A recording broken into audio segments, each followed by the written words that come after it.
Hello and welcome to the Daily Mill, Friday the 31st of March 2023. In today's Mill news, we'll start off with this from Gary Rowett speaking about Andreas Voglsammers and the news of his extended contract. So, this is from southwarknews.co.uk. The German forward scored twice for the Lions in March as they won two of their four championship games. Gary Rowett is delighted that Andreas Voglsammers' contract extension has been triggered, adding how pleased he is with the forward's progress so far this season. The 31-year-old initially joined Millwall on a one-year deal for Union Berlin last summer, having scored 3 goals and provided 5 assists in 34 games. His deal was extended by another year after reaching a set number of appearances, meaning that he will remain at the Den until the end of the 23-24 campaign. Rowett admitted that Voglsammers had his difficulties since arriving in the Championship, explained that the German has adapted incredibly well to the league in a short space of time, making it an important move for all parties to keep him at the club beyond this season. Let me just say, so I had a thought after reading about this yesterday and filming the video. It all makes sense now. A lot of people, they're wondering, why does he keep playing Voglsammers? Why does he keep playing him? Well, now we know why. Because I think Gary Rowett wanted that contract extension to be hit and then to get the extra year. So he's thinking about next season. I think that's why he's playing all the time. Now that's happened, will he still be one of the first names on the team sheet? That remains to be seen. Or is this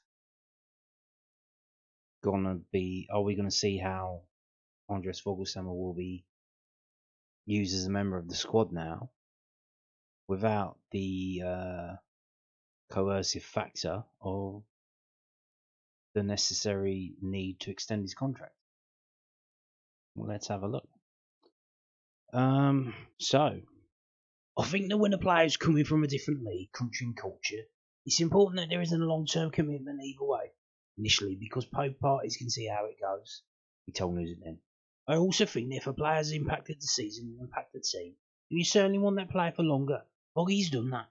I think he's come over and he's been very unfortunate not to have got more goals to his name. I think he hit the bar or the post 4 times in about his first 4 appearances, which seems such a long time ago.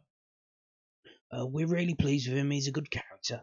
I think he's grown into the team and into the league. I certainly think that. Whatever happens in the last 8 games, he'll be stronger for it next season for having had that experience. He's another player that we know will be here, and he certainly deserves it. I spoke about our wide players before. The likes of George Honeyman and Voggy have played most of the games out there because of the work rate they put in and the unselfish way they play. They're probably going to take themselves out of areas to score at times. You'll have to accept that. That's probably why Zion and Brad has been so strong on the goal scoring front, because there's players working and supporting them, doing a lot of the hard yards. I think he's a very good player. You have to remember that we brought him from Union Berlin, who are the top 4 in the Bundesliga. He's got a good pedigree. He's a good player, and he started a lot more games. Obviously, he hasn't started a lot of games in the last couple of years, but he started a lot of games this season. Maybe that's been new to him. It's been different to get that feeling back, but I've been really pleased with him. So there you go. So like I said, that maybe one of the reasons why he was playing so much, to the consternation of fans, is that Rowett wanted this contract extension to be triggered. And I don't know. Here's the thing. Technically, so obviously, when a player has less than 6 months on their contract, they can start talking to other clubs. How does that go with this kind of contract where there's an extension? Because technically, at the time of January the 1st or whenever it was, his contract would have run out in the summer. So has he been speaking to other clubs? And do they know that he's been speaking to other clubs? So they thought, we need to get this extension kicking in, because he's looking to leave. Maybe that's what's going on. I don't know. I literally have no idea. Another thing that cropped up. So there was the other day there was a Daily Telegraph piece which weirdly, so when it first broke, Got it up on my phone, had a read of it. Okay, interesting. But well, tonight I'll put that in the video, or later that night I'll put it in the video. Go back to do it, and then it's behind the paywall, which I thought the Telegraph was behind the paywall, but then I thought, well, why have they put this story up and not put it behind the paywall? So I don't know if they do a thing where when the news, like the very, very new stories, you can go on there and read them, but then after a certain amount of time it becomes a news archive. This is an old story, and then if you want to see that, you have to pay. You have to be a member, pay for a membership or something. So I couldn't bring you the Daily Telegraph story. A lot of you seen it.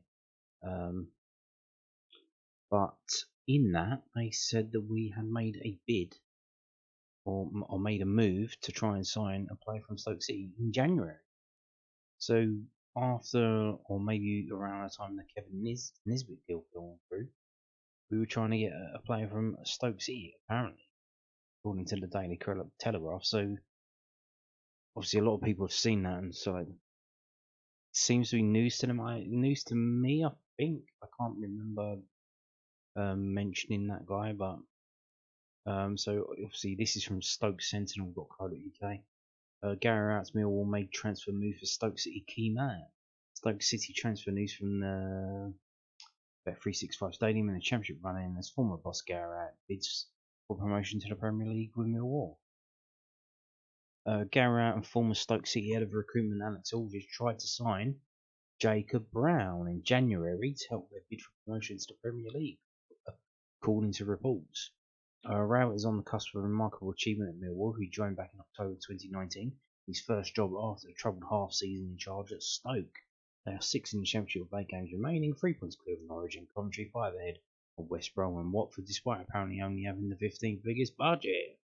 Picking up 6 points from Stoke has helped, as well as one of the division's best home records, a signing a striker at the turn of the year after sanctioning the exit of Benik Afobe, the forward Rowett signed to Stoke for £12.5 million back in 2018. They made a $3 million bid for QPR's Lyndon Dykes, who was then hospitalised with pneumonia, and agreed terms with Hibs for Kevin Nisbet only for the deal to fall through. The Telegraph, that's the Daily Telegraph, the national newspaper, now claims they also tried for Brown, a regular in Stoke's attack, in last season's 14-goal top scorer and player of the year. 24-year-old who was signed from Barnsley for about $2.5 million when Aldridge and Michael Hill were overseeing transfers, has scored 5 times this season as he's been shifted between positions. Millwall have loosened their purse strings recently, setting a new club record, designed Zian Flemming from Fortuna Sittard for $1.7 million. Rowett, who also has former Stoke head of performance Dave Carolan is back from the team, said, "I enjoy the challenge of punching above your weight. I think it suits me. Millwall's a unique club, and it's only now that I'm starting to understand what it's all about. I've been in the playoffs 3 times before, and I'd love to make it a 4th. Stoke didn't have to be open to offers for players in January to stay on the right side of financial fair play rules. In the end, they got into line by selling Joe Burzik to Club Brugge, and they got into a healthy position by selling Harry Suter to Leicester on deadline day. Brown, meanwhile, is expected to start for Stoke tomorrow. Coventry either on the right or down the middle of a front three. He's under contract until 2025. So in terms of trying to get that striker, because we are exposed, because we only really have Tom Bradshaw as the centre forward. So we did try to sign another player after the Nisbet deal fell through, and that was Jacob Brown for Stoke, apparently. So there you go, news to me, news to everyone. Maybe some people knew about it, but it wasn't. I don't think it was common knowledge. Now, moving on to this. This is from londonnewsonline.co.uk, South London Press's online website. Millwall midfielder expecting Championship playoff pursuit to go to the final day of the season.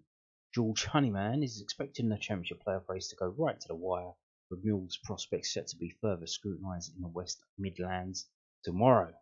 The Lions are 6th in the table and have a 3-point cushion over 7th place Norwich City. This weekend's match at West Bromwich Albion is set to be gripping viewing. If Millwall were to inflict defeat on Carlos Corberan's side, who have 10 wins in an 11-game unbeaten streak at the Hawthorns, it would open up an 8-point lead over their opponents With only 7 fixtures to go, clear daylight. Norwich host second place Sheffield United, whilst Coventry in 7th are at home to Stoke City side, who lost to Millwall last month by only 6 in the form guide for the last 6 games. Compelling, intriguing, and for some stomach churning. Honeyman, asked if he felt the playoff battle will still be unresolved going into the final day, told the South London Press, "He thinks so, just purely because of the amount of good teams in and around us. You'll be very silly to bet against it with how up and down the championship is. I'll be very surprised if it's sorted out before the last game of the season. But we're going to try and win as many games as we can and not make it as nervous." Honeyman has had 1 promotion in his career. His Hull City side lifted the League One title in 2020-21, finished 9 points clear of Blackpool in third. A 2-1 win at Lincoln secured a return to the championship with 2 games to go. "Oh, that was a huge bonus because I'd been on the other side of Sunderland," said Honeyman. "We were going for automatic and ended up slipping into the playoffs. And we had one of our lowest attendances in the playoff semi-final. You don't want to be one of those teams in the automatic spots and slipping down, because you feel like you haven't achieved what you set out to do. Whereas if you aim to get into the playoffs and you have a different sort of mentality going into it, you enjoy the experience a lot more than thinking you've missed out on a chance of getting automatic. Mentality-wise, you want to be streaking into the playoffs rather than falling into them. There are still 8 games to go and a lot of twists and turns to come yet." Former Millwall winger Jed Wallace, who is set to line up against his old club for the second time this season, has described this weekend's encounter as massive. West Brom away is always a tough game, no matter where they are in the league," said Honeyman, who's made 38 appearances in all competitions this season. "Of course, it is a big game in regards to where we want to end up at the end of the season. But so is Luton, which is coming up, and just about everyone we've got left. We're not going to get in the playoffs now by not winning our games and hoping for other results. We've got to go out there and produce the results ourselves. Their home record is testament to the job their new managers have done since coming in. They've been very similar with their trajectory to Middlesbrough and how they've risen up the table. It maybe makes it a little bit bigger because they're in and around us, but we'll have the same approach to every game coming up until the end of the season to come away with the 3 points to get where we ultimately want to be. This match coincides with us picking up a good away run. I think it's going to be a really good game. Hopefully we can edge them and make that light at the end of the tunnel seem a bit more realistic." Honeyman, 28, has played 275 first-team matches. One of his release valves from obsessing over the game is to walk his dogs, a Labrador and a German Shepherd called Arthur and Willow. "I go out for an hour and it's good meditation," he said. "You're not doing any more than checking on the 2 to make sure they're staying out of trouble. We're lucky being at Millwall and living in a fantastic city. There's plenty to keep you occupied if you ever feel like it's getting a bit too much or you need a distraction. The amount of games coming up, I probably can't get around to golfing yet, but with the lighter nights now, it doesn't feel far away. You don't play this long without having little tips or things to do, so you're not thinking about the job 24/7, because it will just wear you out. Just because you aren't thinking about it 24/7 doesn't mean you care any less. It just gives your mind a bit of a rest before you give it all weekend. It was something I struggled with a lot in my early career because I was given quite a lot of responsibility at a young age. I took everything so to heart and everything so literally.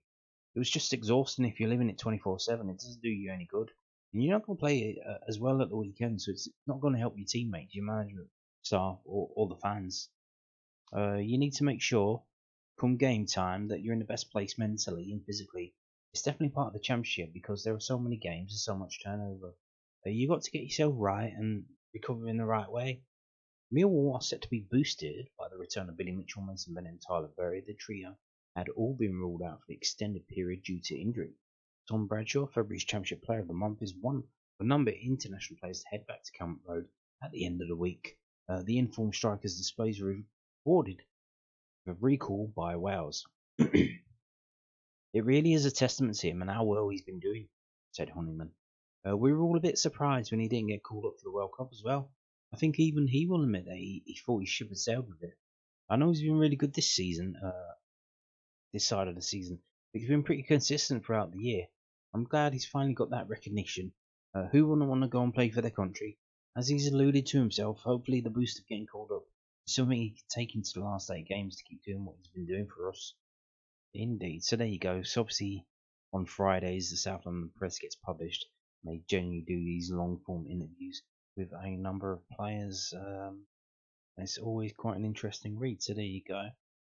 Moving on to this. So they've got another one. LondonNewsOnline.co.uk. Speaking to Zian Flemming, Millwall attacker Zian Flemming on positive pressure. Championship playoff challenge and assesses his goal return.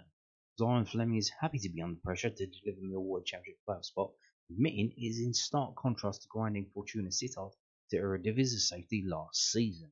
The Amsterdam playmaker, 24, will look to his 15 goal involvements in his debut campaign in England in tomorrow's crunch clash of promotion rivals West Bromwich Albion. Flemming joined the Lions in a £1.7 million deal in the summer. He scored a decisive goal to keep Sittard in the Dutch top flight last season. Well, sometimes pressure is not always a negative thing, Flemming told the South London Press. It can be a good thing that pushes you to, or even through your limits. Pressure for relegation is a lot different to pressure for promotion, or for something positive. I've been there last year, and I can tell you that the pressure on relegation is just horrible. Every day at the club, the atmosphere is bad. Everything feels negative. You've got to fight for every single point, and you're going to have to celebrate a point.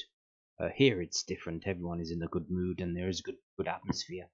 The bar is raised, obviously, because you can't be happy with a point anymore. You only play for wins, but you can achieve something nice instead of achieving something terrible. Millwall have not reached the playoffs in England's second tier since 2002. The Baggies and Norwich City have both been recent members of the Premier League. Millwall were last in the top flight in 1990, suffering relegation shortly before it was rebranded as the Premier League in 1992, when broadcasting deals brought huge financial rewards. There are a lot of teams in and around the playoffs who are a lot bigger recently who have been in the Prem or gone up and done a few things, said Flemming.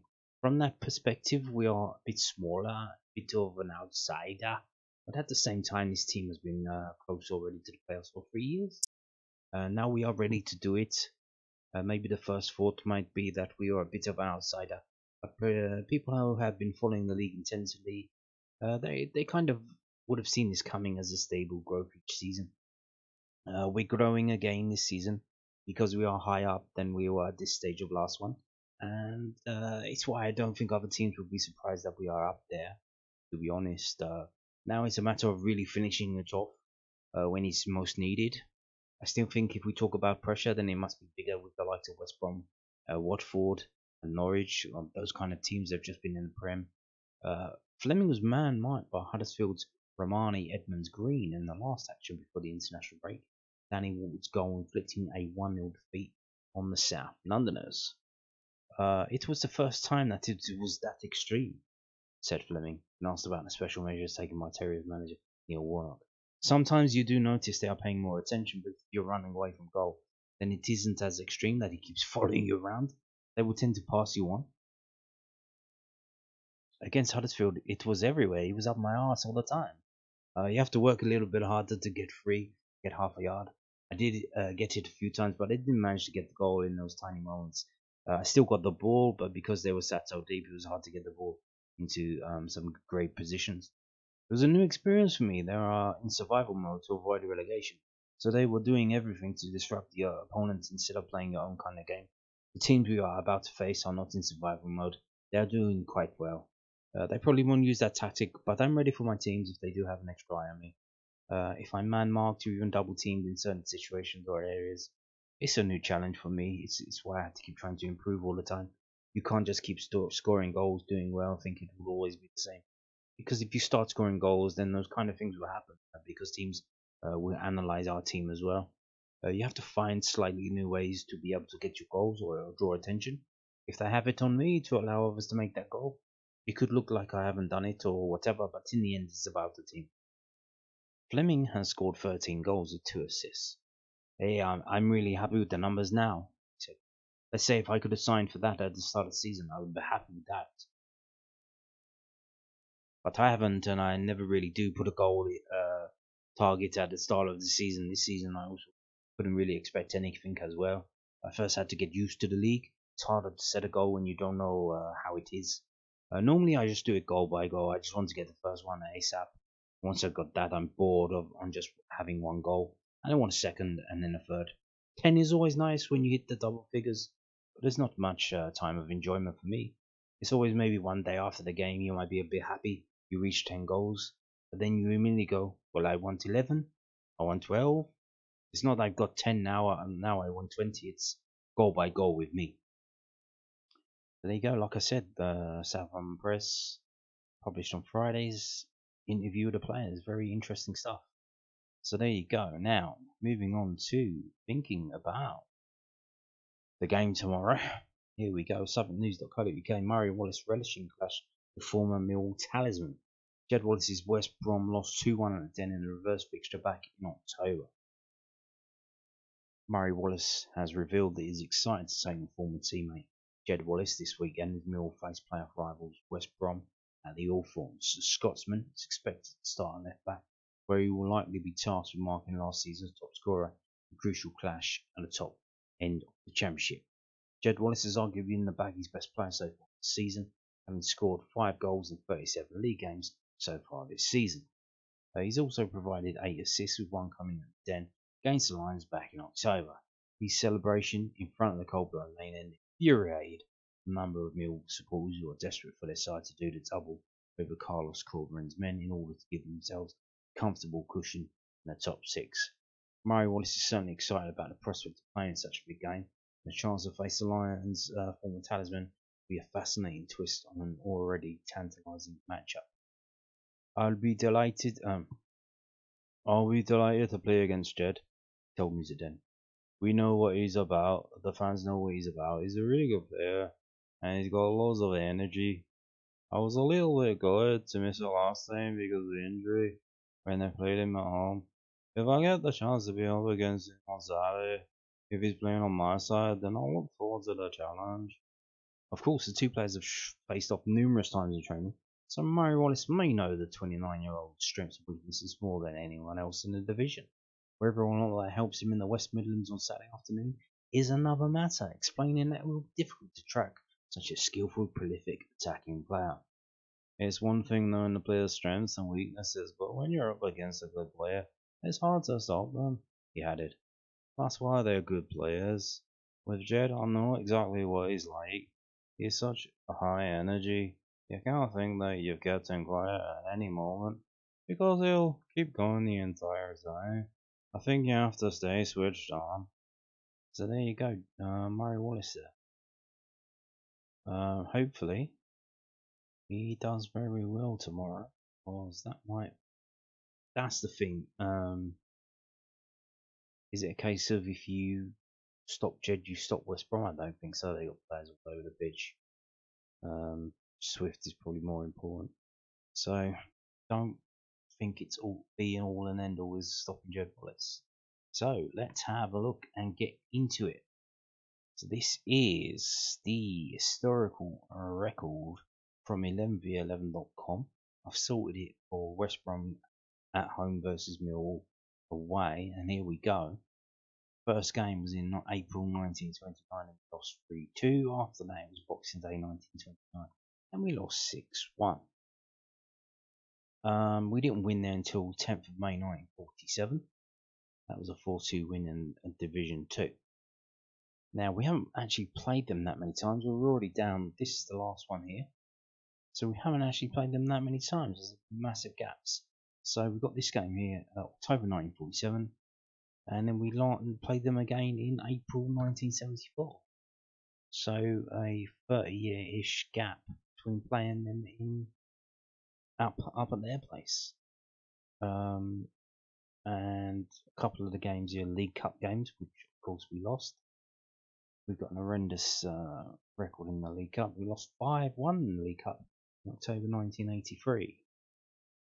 But then, in 1986, and in the season when we got promoted from this division, 1987-88, on Boxing Day 1987, we went there and won 4-1. And that was part of a 3 wins in a row in 1986, 1987, 1991. And then again, the year after that, the game after that in 94, we drew 0-0. And then we go back to losing with this sporadic win So the last time out was a 1-1 fixture in the Championship. Before that, it was actually a League Cup game that we won. So we haven't won there in the league since 2001. And remember what they said in that piece before, the last time we was in the playoffs was actually that season, 2001, 2002. And what did we do? We went to West Brom and we won 2-0. So the last time we got promoted from this division, we went up there and won. The last time we got in the playoffs in this division, we went up there and won. Does that mean anything? Probably not. But like I said, if you're looking for some foreshadowing or some kismet, some karma, some fate, there you go. What more can you want? Have I given you hope? There you go. So yeah. But the last 2 times we've been up there in the league draws, it's been 1-1 draws. 2019 and 2021. So there you go.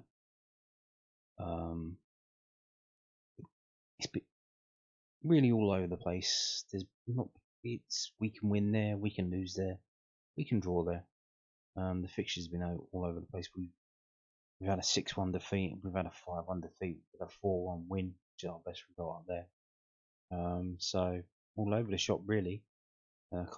Quite a few 0-0 draws, 3 0-0 draws. Yeah, it's very much a mixed bag of our travels up at the Hawthorns. Now, moving on to this from whoscored.com. We sort this out, go like that. So here we go. Very much a mixed bag because the last 6 games up at West Bromwich has been we've won 2, drawn 2, and lost 2. And it's been 7 goals scored, 7 goals conceded, 2 yellow cards for them, which in 6 games is not bad. But 6 for us, so averaging 1 a game. So there you go with that. Let's have a look at the match fact. There's only 1 match fact this week. There have been under 2.5 goals scored in 8 of West Brom's last 9 games. So not a lot of goals tomorrow, they reckon. There's the table as it stands. We're 6th, they're 9th, 5-point gap. They have a game in hand of us. The goal difference is the same, 8. They've actually scored less goals than us. And we haven't scored that many goals compared to everyone else. So that is interesting. Although, of course, they do still have a game to play. So if they played the same amount of goals or games than us, they probably would have scored more goals than us. And so pretty similar teams. We've conceded 40, they've conceded 39. Weird. Okay. They've drawn 10. Okay. Fair enough. So, in terms of home teams, are they any good? They're 6 at home. So again, they are 6, but it's basically the same as us. They're on 35 points at home. We're on 35 points at home. They've got, you know how good our home record is, how puffed up it is, how everyone says how good we are at home, even though, as you can see, the last 3 games at home, we lost to Norwich and we lost to Huddersfield. That's kind of tarnished it a bit. But yeah, they're as good at home as we are at home. So, in terms, so there's 6 at home. What are we away? We're 9th, which is not too bad. It's a lot better than it's been in recent seasons. We've got 7 away wins so far this season, 4 draws, 8 defeats. There you go. Last time we lost away was, when was that? At Coventry. Yeah, that was an awful game. Yeah. So let's sort this out. So home and away. Gee, let's go back up and go form. Let's go form. Oh, look. Exactly the same as well. Exactly the same form. 10 points each, 3 wins, 1 draw, 2 defeats. The exact same goal difference as well. Again, 1 lower than us. How weird is that? We've scored 8, they've scored 7. We've conceded 7, they've conceded 6. It's like they're copying us. It's like they've seen our homework and they've decided to copy it. So here we go. This is what they've been doing at home. Now, interestingly, as you can see, 5 out of those 6 games have kept clean sheets against Middlesbrough, no less. One of the better teams in the league right now. They did concede a goal at home to Blackburn. The FA Cup game, they smashed Chesterfield 4-0, so I don't really know what that's got. If that's important, they generally be seeming to keep it tighter. Do they play on the counter? Because I'm wondering. So in all of the other league games, they've scored one goal. 1-0 against Coventry, 1-1 against Blackburn, 1-0 against Wigan, 1-0 against Huddersfield. But against Middlesbrough, they scored 2. So I imagine Middlesbrough would have been attacking a bit more. So do they play on the counter? So obviously Millwall's away form, most of you already know this. Last away game was the 11th of March, the 1-0 win up at Reading. Before that, we conceded 2 goals at Luton after going 2-0 up, which was not good. We kept clean sheet against Stoke and against Cardiff, so we conceded against QPR and Coventry. We've only failed to score against Coventry. In some ways, our away form has recently been better than our own form. We've had some silly draws at home against Wigan. We're obviously losing to Huddersfield, and our away form generally been a lot better. So interesting. Can we score tomorrow, or will we fail to score? And will West Brom keep a clean sheet tomorrow? Interesting. Here's the strengths and weaknesses. Let's actually see the style. Do they play on the counter? Possession football. No, not really. Short passes. Play with width. So no, not really. I don't think so. Maybe they do. Match forecast. There will be a low number of cards shown. Very likely. West Brom will dominate possession. Likely. Cool beans. So moving on to before we get a prediction, let's actually look at the table. Not the table, the fixtures. West Brom's fixtures. So going past the last 6 games, obviously they had a bad spell, which saw the manager get the heave-o, and that's when they lost their games. They've only lost 4 games at home all season against Birmingham, where they conceded 3. They did score 2. Swansea, same result. They lost 3-2. They conceded 2 goals against Bristol City and Sheffield United, who they lost to. And they drew 0-0 with Luton, so that was their bad spell. Well, they drew 1-1 with Burnley. It wasn't a bad result, but straight after that, very bad results. And they changed the manager, and now since the Blackpool game, or since that defeat against Sheffield United, they've won the 10 games, and out of 11, and they've only conceded 1 goal in 11 home games. They've only conceded 1 goal. And you would think, well, okay, fair enough. But what does that mean? Is this a streak that needs to end? How long can they keep this going on? Because I think they do have a fair few injuries as well, like quite a lot of teams. So here we go. Here's a prediction. They've got a fair few players out apparently. Although these things are not really that accurate on this website, whoscored.com. But here's the prediction. West Brom were forced to settle for a point on their trip to the Millennium Stadium last weekend following a second half Sorry Cava goal. The Baggies have won 9 of the last 10 home league games and will need to keep up that rampant home form if they are to recover a playoff finish. The Millwall are showing signs of faltering in their playoff bid, with the London club heading into the international break off of the back of a shock 1-0 defeat against relegation friend Huddersfield. The Lions have, however, won 4 of their last 6 away league games, although a point would be considered a good result here. And they predict West Brom 2, Millwall 1. So West Brom 2, Millwall 1. Interesting. So there you go. Now, moving on to prediction from SkySports.com and David Brun. What do they predict? How far down we have to go? There you go. Luton playing Watford this weekend. Saturday lunchtime. Be interesting to see how that turns out.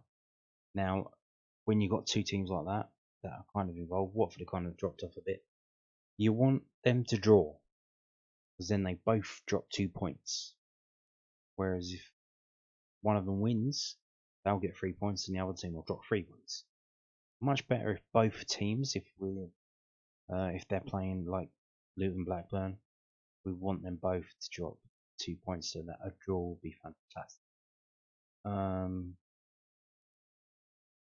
Huddersfield and Middlesbrough, obviously seeing if Huddersfield can actually carry on what they did to us and do it to Middlesbrough, that would be nice. Norwich, Sheffield United, again, Sheffield United we need them to do the business at Norwich. Although it would be good if they both drew, and then they would both drop 2 points. And here we get to Millwall's game, and David Prutton predicts West Brom 1, Millwall 1. Interesting stuff. So they've both gone for us to score, and they both reckon we won't keep a clean sheet. Now, going back to our away form recently when we've won, it's generally been 1-0 wins. The only exception recently was the QPR game where we won 2-1. Can we keep a clean sheet? Can we score? I think we probably can score. I think they might have goalkeeping issues. Actually, I read somewhere. They certainly have injury issues as well. This game is so tight. I looked at the weather. Now apparently it's not going to rain. It's going to be overcast, but it's going to be pretty windy and gusty. 20 miles up to 30 miles an hour. So that's going to have an effect, certainly.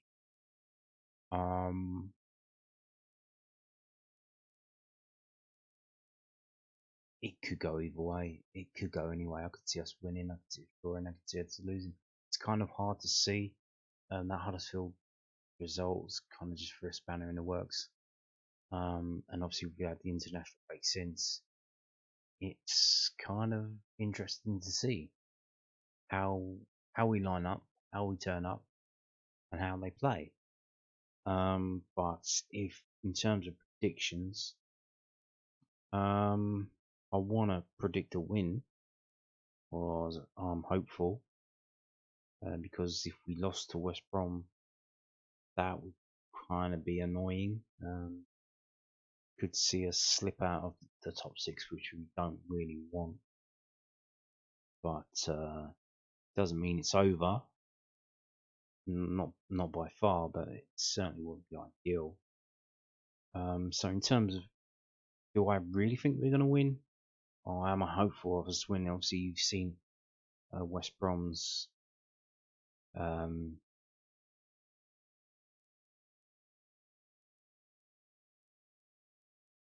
home record: 11 games, 10 clean sheets, 10 wins, only conceded 1 goal. That is pretty insane. I tell you what, I'm going to go West Brom 0, Millwall 0. I think it's going to be a 0-0. I think the weather's going to be awful. I think we're going to keep the clean sheet, but we're probably not going to have enough to score a goal.